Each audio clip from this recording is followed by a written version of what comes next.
Alrighty, whenever you guys are. James, you can kick us off.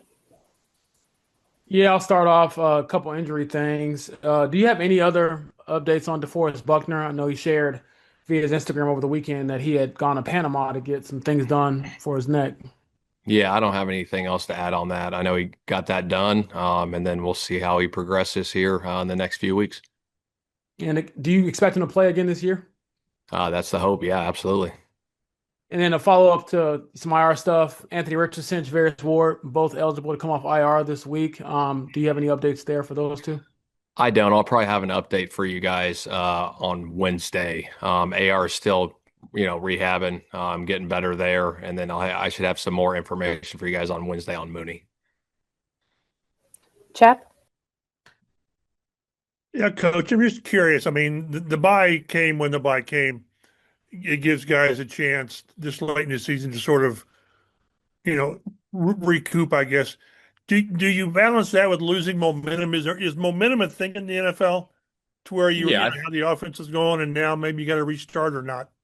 Yeah, yes and no. I think obviously momentum's real in the league, but I also think it gives the players some time to recover and the nicks and bruises that these guys have to take care of those things, to have that bye and get their bodies right, and then get locked in this week and be ready to go. One of the quickie follow up. I don't know what your message is to the team, but you guys at 8-2 are in position to do something. Do you have to tell the players that as much as they've done, they really have got so much more to do? Is that's a crazy No, that's idea? fair. That's a fair statement. Obviously, we got a lot ahead of us. And like I said, my message all year hasn't changed and it's not going to change. It's one day at a time and getting better, and focus on the next opponent and then control what we can control. Thanks, coach. Yep. Joel? Shane, I was watching the long run by JT from Berlin and noticed, AP Alec is lined up on the right side and he ends up leading him down the left side. I know you guys teach receivers to block all the way through a play, but like how rare is it for a guy to be that involved in a play like that when it took It's that huge. long for JT to bust out? Yeah, it's huge. I think I mentioned that last week. I think I was asked that the effort there, like that's one of our standards. And to go down there and get that block on the safety coming across field, that's huge. Obviously, the guys up front and then JT making the run was huge. But the effort at the end of the play by Alec and Tyler going down there and hustling to get that third level block, waiting, whatever it was, 60 yards down the field, makes all the difference in the world. So, it was just a huge play by, everybody, especially Alec running down there and getting that block. Is that kind of one of Alec's hallmarks? Because I know he also runs a ton of routes that are sort of clearing out, you know, a little bit, and you got to run those hard too. Yeah, absolutely. He's always gives 100% effort on everything. Obviously, running down the field, the intermediate routes, and then blocking on the perimeter is a big part of that. I know the offensive line's doing a hell of a job for JT, springing them free on those runs, but also the perimeter guys, Alec and Pitt and Downs and Doolin, getting those blocks on the perimeter. That's what makes it all go. Kevin?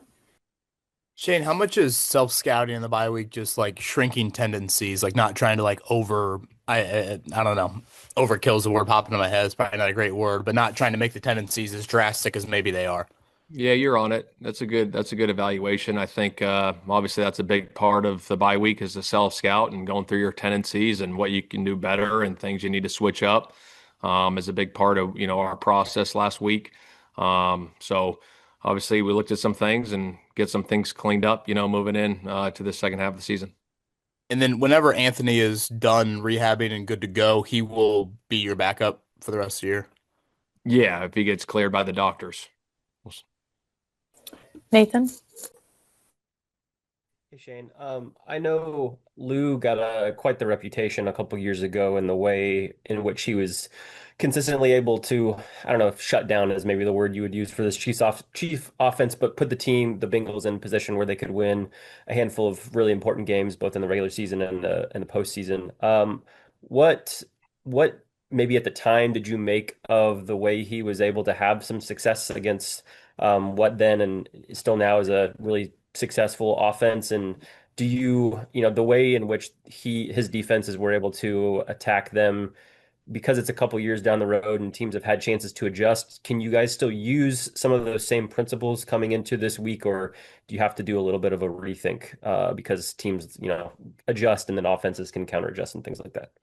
Yeah, I think every year's a new year, and I think you go into each and every week. Obviously he's won against the Chiefs and Mahomes with his scheme, and obviously you got to mix it up every time you play him. He's a very smart player. They're a good football team.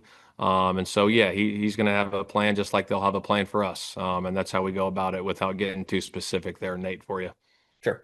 And then one more for me. I know you guys are 8-2. Chiefs are 5-5, make what have you of records. I imagine this Chiefs team, there's some folks that probably think that this Chiefs team is better than their record shows. I know there's maybe a national sentiment that you guys, despite the 8-2 record, are underdogs coming into this game. This locker room that you have, and you've talked before about guys being able to stay focused and insular and not make a whole lot of that outside noise. Do you feel like this group maybe in some way might be able to embrace that underdog mentality and as you guys go into this game here on Sunday? Yeah, I think in this league, I think you can throw records out the window each and every week because I think everyone in this league is very good and very talented, and you got to be on your A game no matter what the records are, no matter who you're playing. Um, we know that Kansas City is a hell of a football team. They went to 3 straight Super Bowls. They got one of the best players in the world playing quarterback for them, and they're very talented. So we got to be on all the details and the specifics, going into this game, especially in a hostile environment this week. Cool. Thanks. James.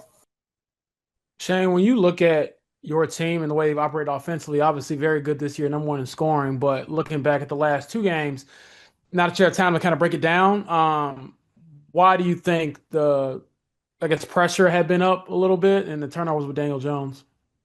Yeah, I think I mentioned that last week. I think when I look back at everything, I always look at myself in certain situations. I could have put those guys in better situations with play calls, with some of the stuff that we were doing.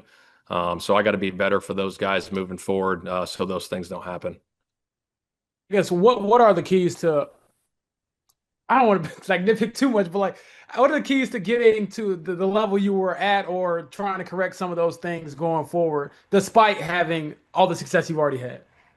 Yeah, I think obviously, there's another team trying to stop us over there, and we got to do a good job of taking care of the football, and that's all part of it. And we got to do a better job of that moving forward. And like I said, it starts with myself, and we got to get that cleaned up here moving into this week.